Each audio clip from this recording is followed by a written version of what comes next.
이 땅에서 시작되고 지금도 진행 중에 있는 현재적 하나님의 나라는 내가 고백하는 성경의 신앙을 삶으로 증명하는 곳에서 나타나고 또 확장되어져 갑니다. 이렇게 되도록 살아갈 때에 우리는 이것을 하나님 나라 백성의 신앙생활이라고 말하게 됩니다. 오늘은 이 본문의 근거에서 하나님 나라 백성의 신앙생활이란 좀 더 구체적으로 어떻게 하는 것인지에 대해서 성경이 말씀하시는 바에 따라서 함께 생각하고자 합니다. 본문에 보시면 세 가지 사건이 엮여져 나오고 있습니다. 따라서 세 가지 사건을 중심으로 해서 하나님 나라 백성의 신앙생활을 세 가지 측면 속에서 살펴보기를 원합니다. 본문 사건의 첫 번째는 아론이 죽었다라는 사실이 먼저 기록되어져 있습니다. 모세와 함께 이스라엘의 중요한 지도자였던 아론이 죽었습니다. 우리는 별로 감동이 없죠. 그러나 이스라엘 백성들에게 있어서는 출애굽할 때부터 여기까지 성경에 말씀하신 그대로 보면 40년째 그리고 5월 초하루에 40년째 하고 4개월 동안 하나님께서 아론을 이스라엘 백성들을 위해서 섬기도록 하셨습니다. 이스라엘의 큰 지도자였습니다. 38절에 보시면 하나님의 명령으로 호르산에 올라가서 죽었다 그랬습니다. 그때 아론의 나이가 39절에 123세였습니다. 아론의 죽음 사건은 이미 민수기 20장 22절 이하에 기록되어져 있습니다. 본문은 그때를 회상하면서 다시 기록한 것입니다. 이스라엘 백성들이 호르산이라는 곳에 왔을 때에 하나님께서 모세와 아론과 아론의 아들 엘르아사를 호르산으로 올라오라고 하셨습니다. 그리고 거기서 아론이 입고 있는 대제사장의 옷을 벗겨서 아론의 아들인 엘르아살에게 입히고 모세와 엘르아사는 호르산에서 내려가고 아론은 그 호르산 위에서 하나님의 부름을 받았습니다. 민수기서 20장 29절에 보면 온 회중 곧 이스라엘 온 족속이 아론이 죽은 것을 보고 그를 위하여 30일 동안 애곡하였다라고 했습니다. 요즘으로 말하면 큰 국장을 치른 셈이죠. 그렇게 이스라엘 백성들에게는 아주 큰 사건이었습니다. 엄숙한 장면이죠. 모세 옆에서 모세의 입의 역할을 하면서 모세와 더불어 이스라엘을 지도했던 지도자 아론이 이렇게 하나님의 부름을 받아 떠났습니다. 사랑하는 성도 여러분, 아무리 훌륭한 지도자라 할지라도 성도라 할지라도 섬길 수 있는 기한이 정해져 있습니다. 인간적으로 보면 아론도 가나안 땅에 함께 들어가서 그 땅을 밟아보고 잠시라도 가나안의 삶을 백성들과 함께 누려보게 한 이후에 데려가실 수도 있으실 텐데 하나님께서는 그렇게 하지를 않으셨습니다. 이를 볼 때에 우리가 하나님의 나라와 복음과 교회를 위해 섬길 수 있는 기한은 우리가 희망하고 기대하는 것보다도 더 짧을 수가 있습니다. 사람들은 하나님께 인도받으며 살기를 원합니다. 그러나 하나님이 원하시는 쪽으로 인도받고자 하는 것보다는 내가 원하는 쪽으로 인도해 주시기를 바라는 경향이 참 많이 있습니다. 하나님을 섬길 수 있는 기간 역시도 자신이 원하는 때에 내 자신이 원하는 기간만큼 섬기고 싶어 하고 그렇게 하나님께서 인도해 주시기를 요청하기도 합니다. 그러나 하나님을 섬기는 기회도 내 마음대로 결정할 수가 없습니다. 하나님께서 오라 하시면 하더는 모든 일을 내려놓아야 됩니다.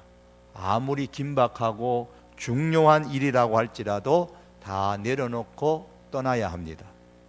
이것을 바꾸어서 한번 생각해 본다면 아직 내가 살아있다라는 사실은 할 일이 있다라는 뜻이기도 합니다.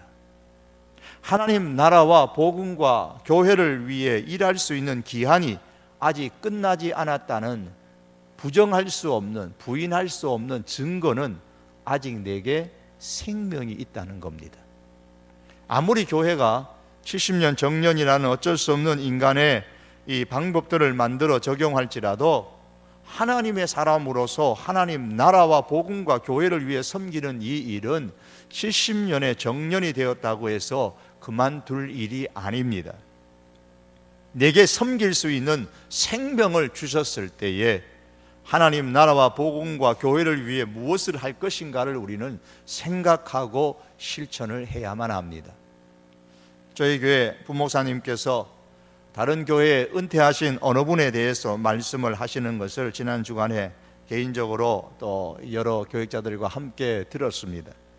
은퇴하신 그분이 무엇을 위하여 교회에서 일할까 찾으시다가 주일학교 교실에 입구에 아이들이 보니까 신을 그냥 함부로 탁탁 벗고 그냥 들어가서, 그래서 그분이 이제 아이들이 들어가고 나면 신발을 가지런하게 이게 2개씩 한 짝씩 이렇게 놓아두는 일을 매주일마다 하셨다고 합니다. 어떻게 보면 작은 일 같습니다만은 오히려 모든 성도들의 귀감이 되고 존경받는 그와 같은 일이 되었다라는 말입니다. 아무것도 하지 아니하고 하나님께서 부르신 날만 기다리는 것보다 더 무기력하고 어리석은 삶은 없습니다. 여러분, 병원에 입원하신 분 중에서 아무것도 못하고 그저 죽을 날만 기다리는 분 보시면 어때요? 정말 무기력하잖아요. 마치 우리가 그렇게 남은 생애를 살지 말아야 됩니다. 하나님께서 섬길 수 있는 기한을 아직 끝내지도 않으셨는데 내가 스스로가 나는 이미 정년에 은퇴를 했으니까 섬기는 기한을 다 마쳤다고 생각을 하고 그렇게 신앙생활 하시는 경향이 있습니다. 교회 행정적으로는 그게 가능할지 모르지만 하나님 앞에서는 직무유기와도 같은 겁니다. 아론을 보십시오. 그는 123세에 하나님께로 갔습니다. 다시 말하면 하나님께서 그 생명을 부르시는 그날까지 그는 하나님을 섬겼습니다. 사랑하는 성도 여러분, 하나님께서 우리들에게 하나님을 섬길 수 있는 기한을 정해 주셨습니다. 그 기한은 정년이라는 70년이 아니고 생명을 주실 때까지입니다. 그러므로 정년이 아직 남아 계신 분들은 물론이지만은 정년에 은퇴를 하신 분들이라고 할지라도 내게 생명이 있는 기간 동안은 하나님께서 나를 불러 하나님의 나라와 복음과 교회를 위해 섬기고 일하라고 하신 줄로 우리가 그렇게 믿고 섬겨야 합니다. 내게 남아있는 것이 무엇인가를 한번 생각해 보십시오. 건강이 남아있으시다면, 시간이 남아있으시다면, 물질이 남아있으시다면, 재능과 삶의 다양한 경험이 남아있다면 내게 남아있는 것을 가지고 하나님께서 내 생명을 부르시는 그날까지 하나님의 나라와 교회와 복음을 위하여 섬기시고 영광스럽게 하나님의 부름을 받을 수 있는 우리 성도교의 모든 식구들이 될 수 있기를 바랍니다. 이것이 하나님 나라 백성의 모습입니다. 신앙생활인 것입니다. 두 번째 본문에 나타나는 사건은 본문에 기록하지 않아도 될 듯한 한 가지를 강조하여 기록하고 있습니다. 40절의 말씀입니다. 같이 보시겠습니다. 제가 읽습니다. 가나안 땅 남방에 살고 있는 가나안 사람 아랏 왕은 이스라엘 자손이 온다는 소식을 들었더라. 남부 가나안 땅에 살고 있는 가나안 사람 아랏 왕이 이스라엘 자손이 가나안 땅을 향해 오고 있다는 소식을 들었다고 했습니다. 이 한 절만 어떤 면에서 생뚱맞게 여기 기록을 해놨어요. 앞에서부터 계속해서 이스라엘 백성들이 진행해 왔던 그 장소들을 계속 기록하고 있는데 기록하는 중에 40절에 와서 앞과 뒤와 연결도 안 되는 이 한 절의 말씀을 여기에 기록해 놓은 겁니다. 왜 그랬을까 우리가 생각을 해봐야 됩니다. 이유가 있어서 여기에 기록을 했겠죠. 여호수아서 2장에 보면 여호수아가 여리고성에 정탐꾼을 보낼 때에 가나안 땅 여리고성의 사람 나합이 이 정탐꾼을 자기 집에 숨겨두고서 이렇게 이야기를 했습니다. 말하되 여호와께서 이 땅을 너희에게 주신 줄을 내가 아노라. 우리가 너희를 심히 두려워하고 이 땅 주민들이 다 너희 앞에서 간담이 농나니. 가나안 사람들이 이스라엘 백성들이 가나안 땅을 향해 오고 있다는 소식을 듣고 간담이 녹을 정도로 매우 두려워하고 있다는 정보를 얻었습니다. 왜요?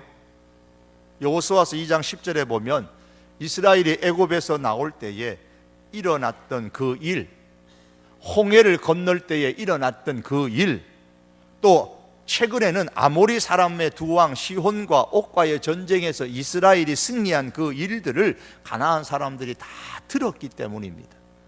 듣고서 이런 마음을 가졌다고 했어요. 여호수아서 2장 11절에 보면 우리가 듣자 곧 마음이 녹았고 너희로 말미암아 사람이 정신을 잃었나니. 이스라엘 백성들에게 행한 하나님의 일을 듣고서 가나안 사람들의 마음이 녹았고 정신을 잃었다고 했어요. 이 말씀을 두고 생각해 볼 때에 본문 40절에서 이스라엘 자손이 온다는 소식을 들었던 가나안 남방 지역의 왕 아랏 왕과 그 백성들의 마음이 어떠했을까요? 아니, 이 사람뿐만 아니라 가나안 전역에 있는 백성들의 마음이 어땠을까요? 당연히 두려움에 떨고 있었음에 틀림이 없었을 겁니다.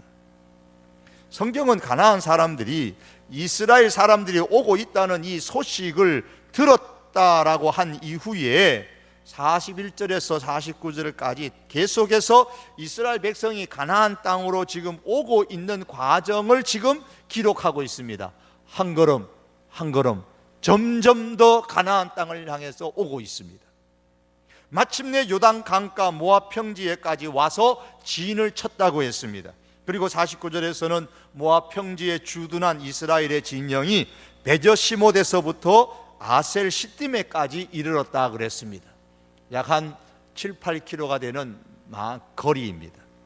베저시못은 아모리 왕 시혼의 성읍이었는데 지금 이스라엘이 그 땅을 정복하고 그곳에 진영을 만든 거예요. 이게 뭘 의미할까요? 이스라엘 백성이 가나안 땅을 향해 오다가 마침내 요단강가 모압 평지에 크게 진영을 쳤습니다. 이제 요단강만 건너가면 가나안 땅입니다.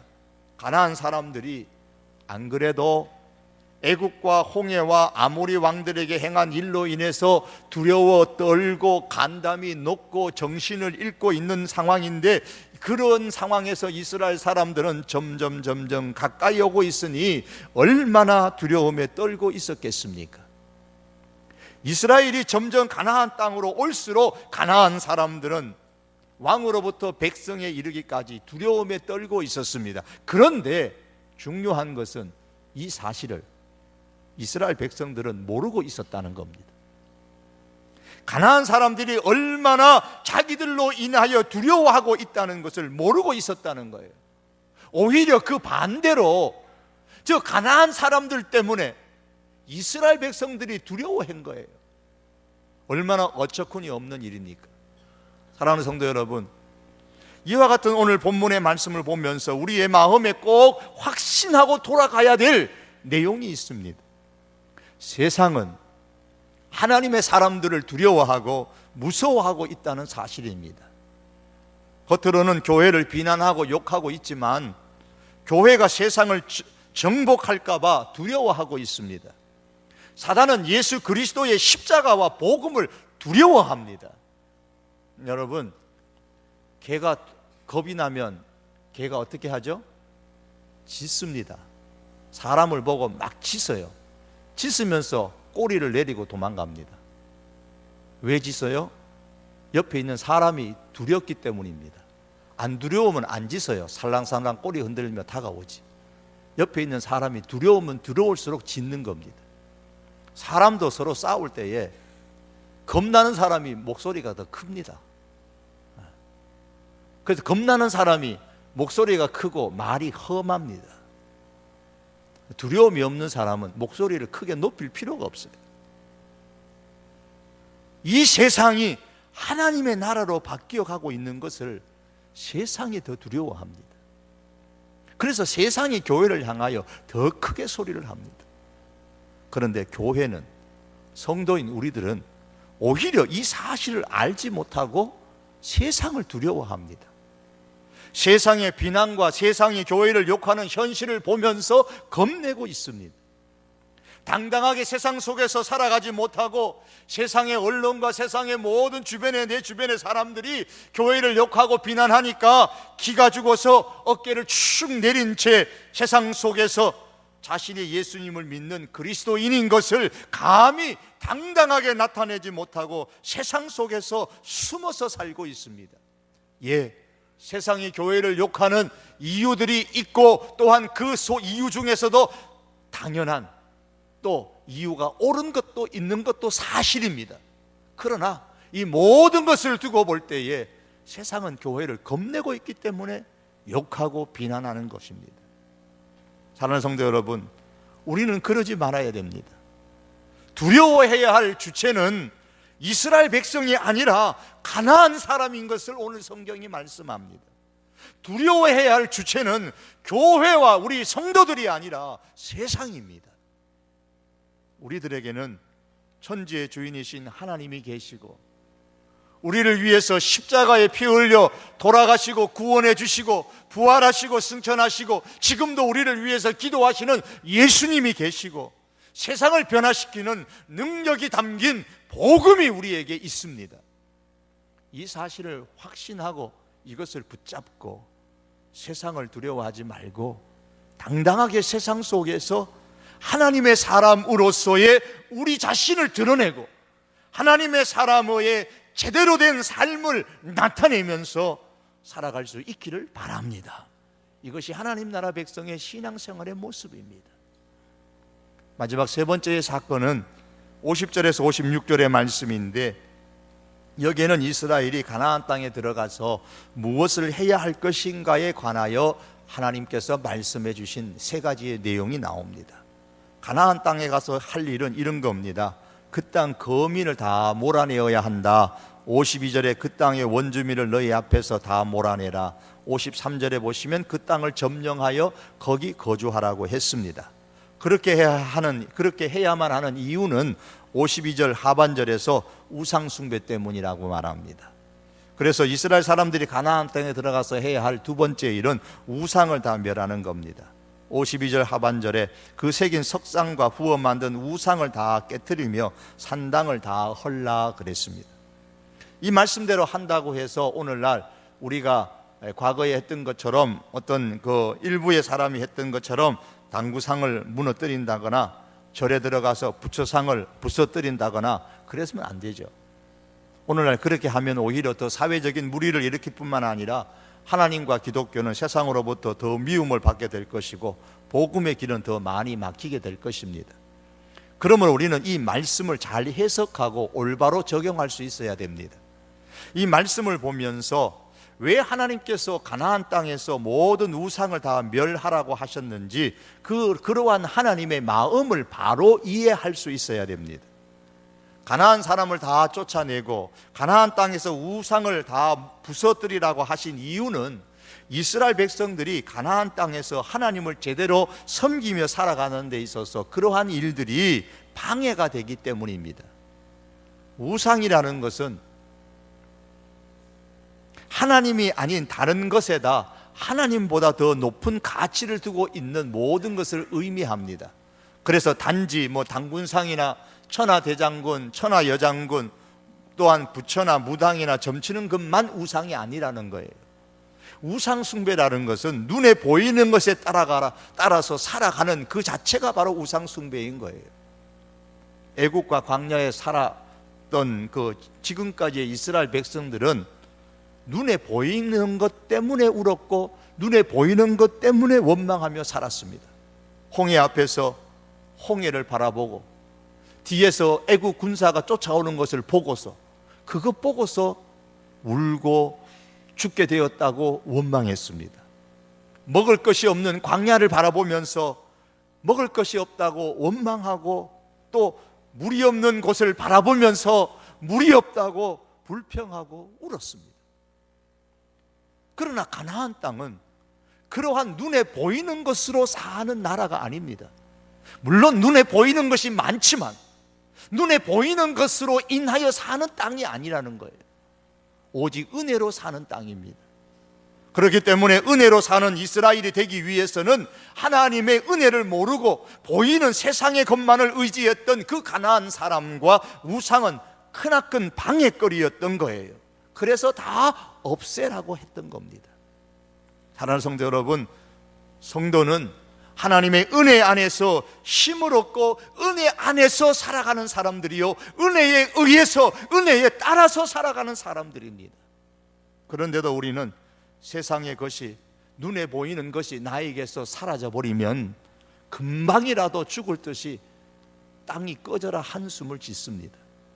왜 그렇게 한숨을 짓습니까? 교회를 다니지만은 여전히 세상을 살아가는 것은 하나님이 나를 살리는 것이 아니라 세상이 나를 살린다고, 하나님의 은혜가 나를 살리는 것이 아니라 눈에 보이는 것이 나를 살린다고 믿고 있기 때문입니다.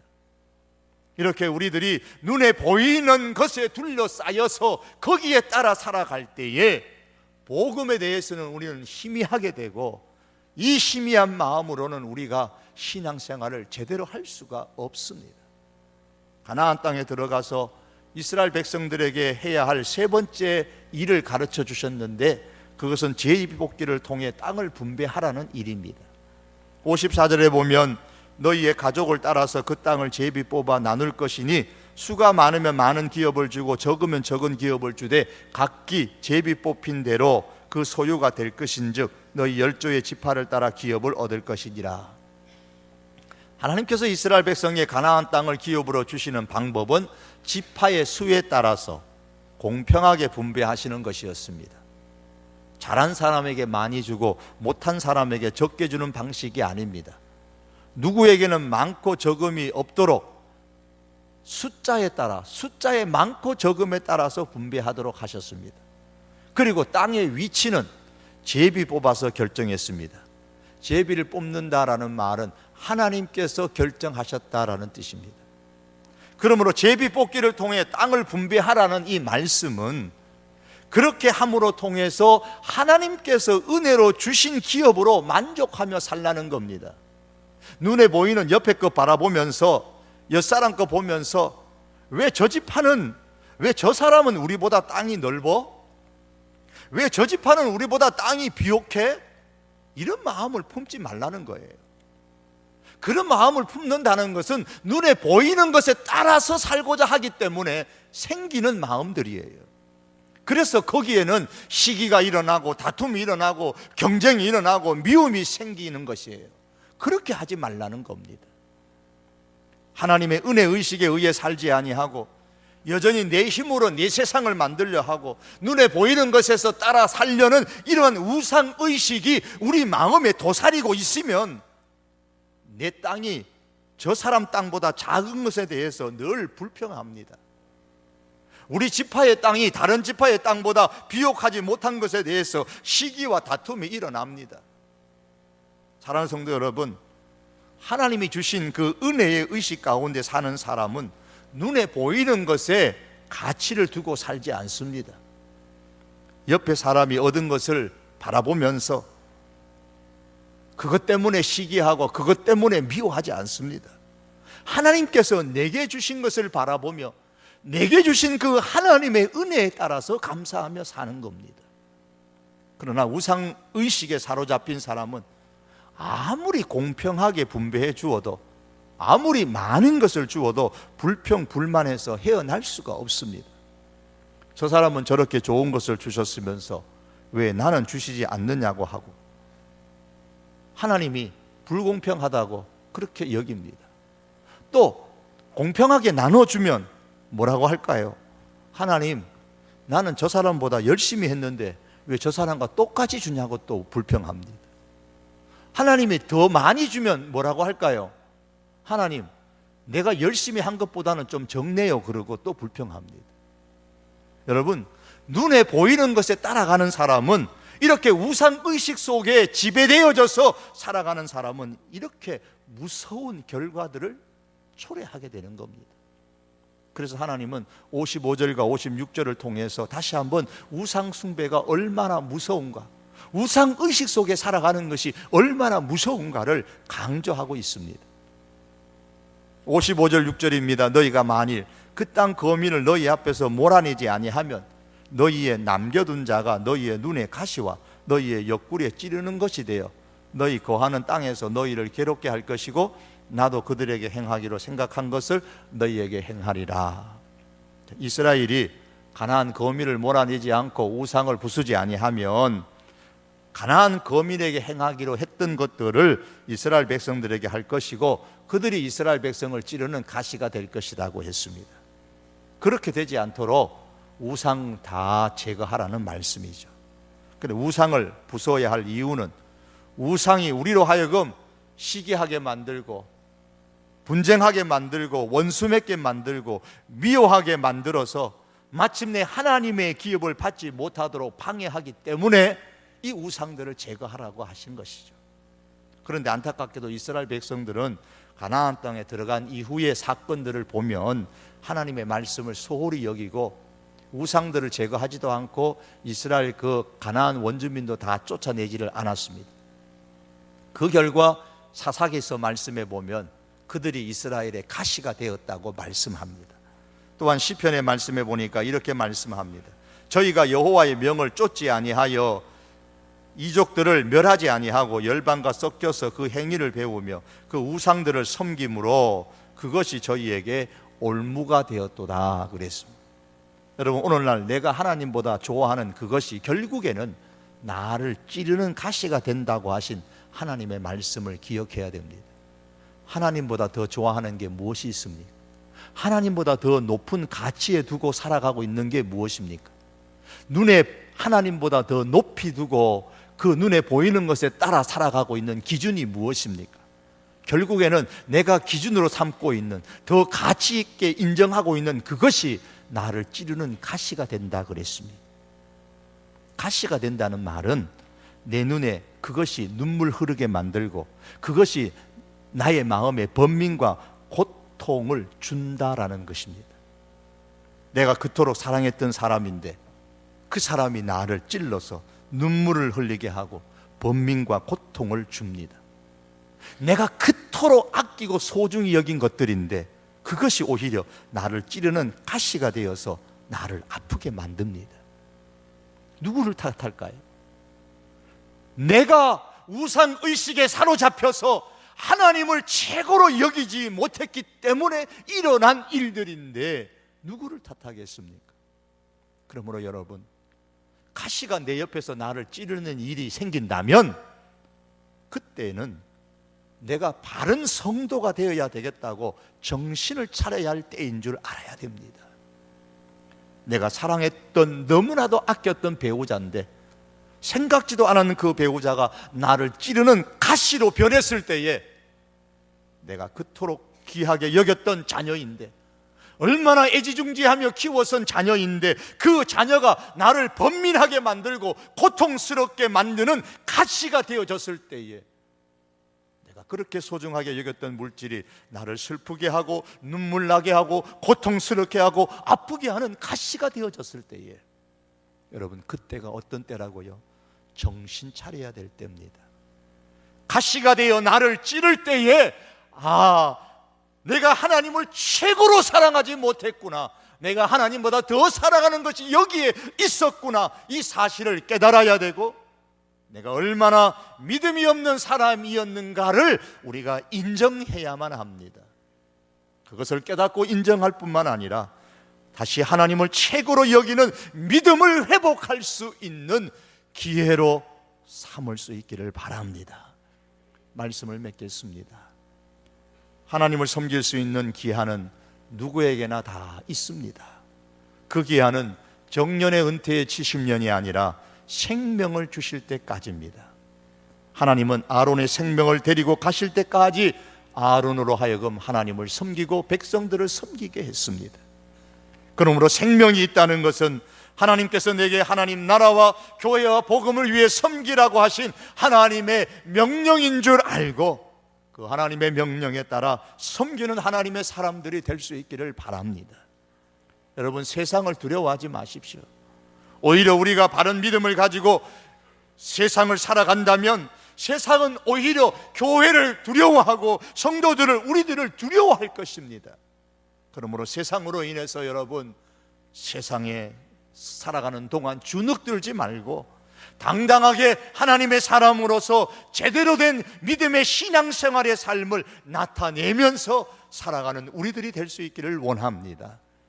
마지막으로 오늘날 내가 하나님보다 좋아하는 그것이 곧 우상이요, 그 우상이 결국에는 나를 찌르는 가시가 되어서 내 눈에 눈물 흐르게 만들고 번민과 고통에 빠지게 만든다는 사실을 꼭 기억하면서 세상에서 그 어떤 것보다도 하나님을 최고로 여기는 은혜 의식 가운데 살아가는 저와 여러분들이 될 수 있기를 주님의 이름으로 축복합니다. 기도하시겠습니다. 하나님 아버지, 하나님께서 우리를 부르셔서 놀랍게도 하나님의 자녀 주시고 삼아주시고 하늘의 기업을 우리에게 주시는데 우리는 눈에 보이는 것으로만 살아가려고 몸부림치다가 하나님이 주신 귀한 것 놓쳐버리고 번민과 슬픔과 고통 속에 살아갈 때가 많습니다. 주여, 원하옵건대 하나님이 주신 생명 가지고 주님 주시는 그날까지 주님을 위하여 살되 세상을 두려워하지 않고 살게 하시고, 비록 하나님 세상이 교회를 향하여 욕하고 비난하는 일이 있고 또한 그 일들이 우리의 잘못으로 말미암아 일어나릴진데 우리가 회개하고, 그러나 세상을 향하여 나갔을 때는 당당하게 하나님의 사람으로 신앙생활하며 살아갈 수 있도록 주여 우리에게 힘을 허락하여 주시옵소서. 사랑하는 우리 하나님 아버지여, 원합니다. 눈에 보이는 우상의 의식에 따라 우리가 살지 않게 하여 주시고 하나님께서 우리에게 주시는 은혜를 바라보며 이 은혜를 붙잡고 살아가는 저희들 되게 하여 주시옵소서. 혹이나 하나님, 가시가 우리를 찌를 때에 내가 잘못 신앙생활하고 있음을 깨닫게 하시고 우리의 믿음을 회복하고 하나님 앞에 바로 설 수 있는 믿음의 사람 되게 하여 주옵소서. 예수님의 이름으로 기도하옵나이다. 아멘.